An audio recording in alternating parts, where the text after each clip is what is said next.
اعوذ باللہ السمیع العلیم العظیم الحفیظ بوجہ الکریم والسلطان القدیم من الرجس الخبیث المخبث الشیطان اللعین الرجیم وقبیلہ ونفخہ ونفسہ وہمزہ۔ بسم اللہ الرحمن الرحیم۔ تمام نبیوں کے سردار حضرت محمد صلی اللہ علیہ وآلہ وسلم اور تمام مذاہب کے سردار دین اسلام کے پیروکاروں، السلام علیکم طبتم، برکاتیں اور رحمتیں اللہ تعالیٰ کی آپ پر۔ صلاۃ و سلام حضور صلی اللہ علیہ وآلہ وسلم کی ذات پر اور دنیا کے عظیم ماں باپ، حضور کے ماں باپ حضرت عبداللہ اور حضرت آمنہ پر۔ خواتین حضرات، آج کی گفتگو 35ویں مرحلے میں داخل ہو گئی۔ میں گفتگو کر رہا تھا مدنی، امام جعفر صادق، امام مالک ایک اور مدنی ہے، وہ مدینہ میں پیدا ہوئے اور دنیا تصوف کے بانیوں میں ان کا شمار ہوتا ہے۔ میری مراد امام حسن بصری رحمۃ اللہ علیہ، یہ مدینہ میں پیدا ہوئے 21 ہجری کے اندر آپ کی ولادت ہوئی، یعنی حضور صلی اللہ علیہ وآلہ وسلم دنیا سے جب تشریف لے گئے اس کے 11 سال بعد آپ کی ولادت ہوئی، اور وصال آپ کا وہ 110 ہجری میں، رجب کے اندر، بعض نے کہا محرم کے اندر۔ حضرت امام حسن بصری رحمۃ اللہ علیہ کے والد گرامی جو ہیں ان کا نام یسار ہے۔ یہ جو یسار ہیں، بعض نے فیروز بھی کہا ہے، لیکن یسار صحیح ہے۔ یسار جو ہیں یہ مسلمان جب جہاد کے لیے نکلے تو میسان یا میسان یا میسن، وہاں جو ہے میسان علاقہ میں گرفتار ہوئے، یعنی وہ جو پکڑے جاتے تھے غیر مسلم، یہ فارسی اور نسل ہیں۔ یہ میسان جو ہے یہ بصرہ اور واسط کے بیچ میں ہے۔ وہاں سے پھر مدینہ لایا گیا ان کو۔ مدینہ جب آئے تو 12 ہجری میں امام حسن بصری رحمۃ اللہ علیہ کے والد گرامی نے حضرت ابوبکر صدیق رضی اللہ تعالیٰ عنہ کے ہاتھ پر اسلام قبول کیا،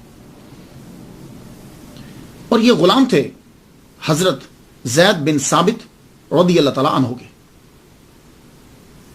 جن کے پاس